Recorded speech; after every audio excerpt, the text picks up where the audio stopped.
BNP সরকারের আমলে কোনো লুটপাটকারীর বিচার হয়নি, কিন্তু আওয়ামী লীগ সরকারের আমলে দুর্নীতি করে কেউ পার পাবে না বলে মন্তব্য করেছেন দলটির সাধারণ সম্পাদক ওবায়দুল কাদের। তিনি বলেন, লুটপাট করতে নয়, বরং রাঘব বোয়ালদের লুটপাট বন্ধ করতেই এবারের বাজেট।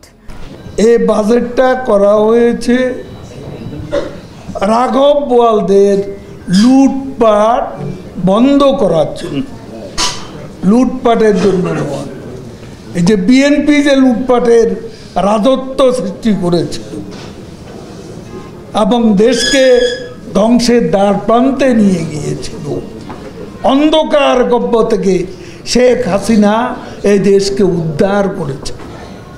লুটপাট করার জন্য নয়, লুটপাট আমরা বন্ধ করেছি।